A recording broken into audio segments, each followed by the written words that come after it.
بسم اللہ الرحمن الرحیم ربی زدنی علما رب اغفر وارحم وانت خیر الراحمین۔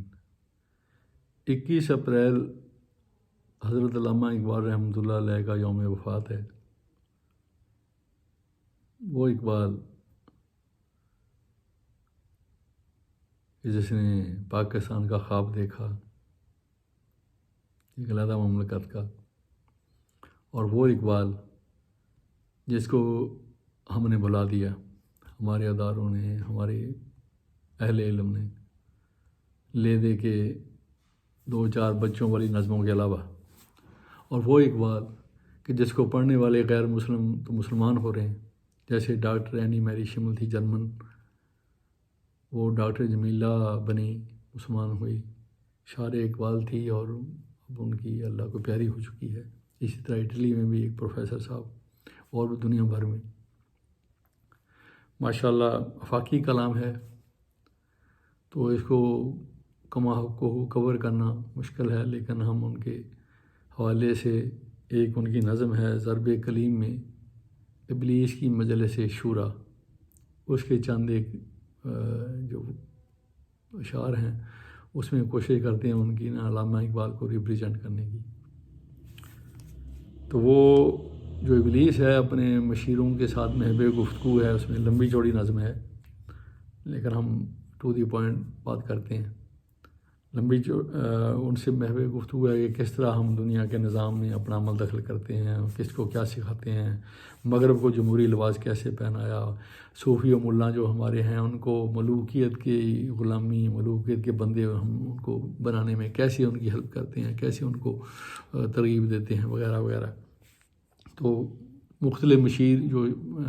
ابلیس کے ہوتے ہیں وہ اس کو اپنے اپنے آئیڈیاز دیتے ہیں۔ تو آپ اس نظم کو پڑھ بھی سکتے ہیں، ضرب کلیم میں ہے، اردو میں ہی ہے، پرشین میں نہیں ہے۔ تو اینڈ پہ ابلیس پہ اس کو ذرا سمرائز کرتا ہے، اپنے اس دن کا جو سیشن ہوتا ہے ابلیس کا اپنے مشیروں کے ساتھ، جو سیشن اس کو سمرائز کرتا ہے، تو وہ اس کو کیسے کرتا ہے۔ وہ مسلمانوں کے بارے میں تھوڑا سا وارن کرتا ہے کہ یہ جو امت ہے نا، یہ کبھی بھی ریئیکٹ کر سکتی ہے، اس کے بارے میں ذرا دھیان رکھیں، خبردار رہیں۔ جس کی کہ ہے اگر مجھ کو کوئی خطر کوئی تو اس امت سے ہے، جس کی خاکستر میں ہے اب تک شرار آرزو، کہ اس میں یہ کچھ نہ کچھ کر سکتے ہیں۔ باقی تو پھر وہ اپنے آپ کو اپنے مشیروں کو خود کو تسلی دیتا ہے کہ یہ بڑا مشکل ہے۔ کیوں کہ جانتا ہوں میں یہ امت حامل قرآن نہیں، کہ قرآن کو چھوڑ بیٹھی ہے یہ لوگ، ان سے کوئی کر تو سکتے ہیں کچھ نہ کچھ، لیکن چونکہ یہ قرآن کو چھوڑ بیٹھے ہیں لہٰذا امید نہیں کی جا سکتی، اور صاحب قرآن کو چھوڑ بیٹھے ہیں۔ جانتا ہوں میں یہ امت حامل قرآن نہیں، ہے وہی سرمایہ داری بندہ مومن کا دین۔ ہر جگہ کیپٹلزم نے جکڑا ہوا ہے پورے نظام کو، پوری دنیا کو، پوری معیشت کو کیپٹلزم نے جکڑا ہوا۔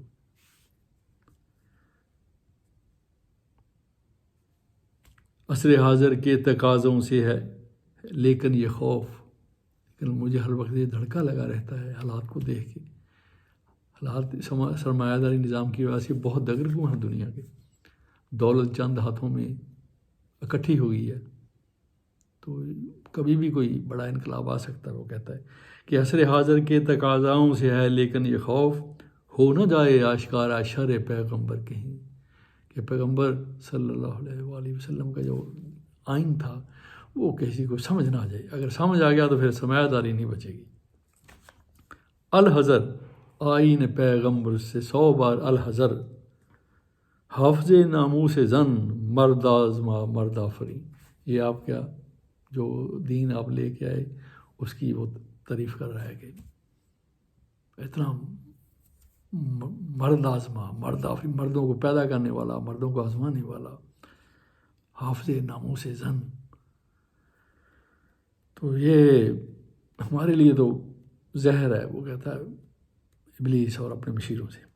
کہ موت کیا ہے یہ آئین پیغام، موت کا پیغام ہر نوح غلامی کے لیے، نے کوئی فغفور و خاکاں نے فقیر رہ نشین۔ یہ اس میں محمود و اعجاز برابر ہوتے ہیں، اس میں بادشاہ بھی نیچے گدڑی پہ بیٹھا ہوتا ہے۔ یہ تو چونکہ غافل ہیں اس لیے ان کو اس کی سمجھ نہیں، اگر کبھی سمجھ آ گئی تو ہمارا بستر بوریا گول ہو جائے گا۔ کرتا ہے دولت کو ہر آلودگی سے پاک صاف، منعموں کو مال و دولت کا بناتا ہے امین۔ کہ جو صاحب دولت ہیں وہ اس کے مالک نہیں ہوتے، اس کے امین ہوتے ہیں۔ اس دین میں، دین پیغمبر میں، آئین پیغمبر صلی اللہ علیہ وسلم میں، وہ دولت مند دولت کا مالک نہیں ہوتا، دولت کا امین ہوتا ہے، اس کے پاس دولت امانت ہوتی ہے دوسروں کی۔ اب کون اس کا سامنا کر سکتا ہے مسلمان؟ تو علامہ اقبال کے کلام کو چھپائے نہ تو کیا کرے۔ اس سے بڑھ کر اور کیا فکر و عمل کا انقلاب، بادشاہوں کی نہیں اللہ کی ہے یہ زمین، یہ زمین اللہ کی ہے، بادشاہوں کی۔ اس سے بڑا انقلاب دنیا میں کیا آ سکتا ہے فکر و نظر میں؟ ابلیس اور اس کو کیا رہا ہے۔ پھر وہ کہتا اب یہی ہے اس کا حل کہ چشم عالم سے رہے پوشیدہ یہ آئیں تو خوب، یہ غنیمت ہے کہ خود مومن ہے محروم یقین۔ اب اس کا ہماری بچت اسی میں ہے۔ ابلیس اور اس کے مشیر کہہ رہے ہیں کہ یہ جو آئین ہے، آئین پیغمبر ہے، یہ جو ہے یہ لوگوں کی نظروں سے، انسان ایسے دنیا جہان کی نظر سے چھپا رہے، اور شکر یہ ہے، غنیمت یہ ہے کہ خود جو مسلمان ہے اس سے بھی یہ پوشیدہ ہے، وہ بھی اس کو نہیں سمجھ پا رہا، سمجھنا چاہتا نہیں ہے یا سمجھ پا نہیں رہا کہ اس سے بھی یہ پوشیدہ ہے۔ تو یہ ہماری جو چل رہی ہے، اس میں جو شیطان اور اس کے مشیر کہتے ہیں کہ چونکہ مسلمان خود مسلمانوں کی وجہ سے یہ پوشیدہ ہے، اس کی حکمت اور اس کی جو طاقت ہے، اس میں جو بکھرے موتی ہیں اور اس میں جو انقلاب ہے وہ خود اس سے پوشیدہ، تو ہماری دکانداری خوب چمک رہی ہے اور اس وقت تک چمکی رہے گی جب تک یہ ان کی نظر سے پوشیدہ ہے۔ یہ علامہ اقبال کی معمولی سی جو نظم ہے، اور ابلیس و مجد شجاع اس کی یہ جھلک تھی۔ اور پھر وہ اینڈ پہ ایک اور سلسلہ شعر اس کا انہوں نے بنایا کہ ان کو اس طریقے سے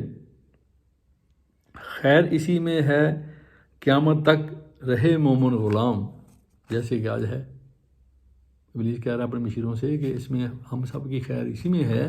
کہ مومن جو مسلمان ہے یہ غلام، دوسروں کی غلامی میں رہے، ہر لحاظ سے، ٹیکنالوجی میں، علم میں، سب علم و حکمت میں، انقلاب، فکر و نظر کے انقلاب میں یہ دوسروں کا غلام ہی رہے،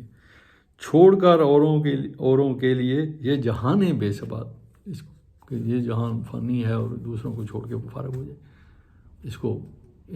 کی نظر سے یہ آئین،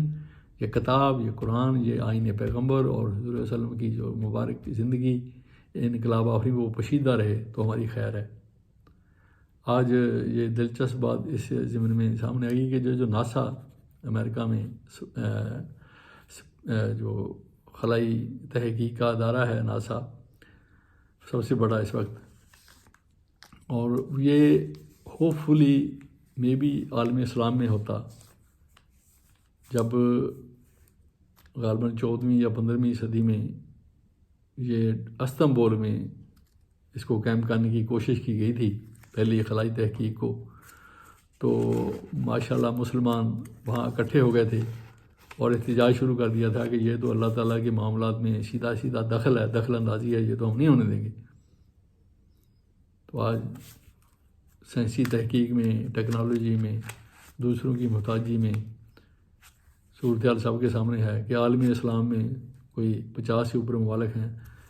کوئی ایک بھی ادارہ نہیں، کوئی ایک بھی علم کا یونیورسٹی نہیں، کوئی ایسی ورلڈ رینکنگ کی، اور کوئی بھی ٹیکنالوجی میں 0/0 شیئر جی ٹیکنالوجی میں، ماشاءاللہ۔ صدق اللہ العظیم، الحمدللہ رب العالمین۔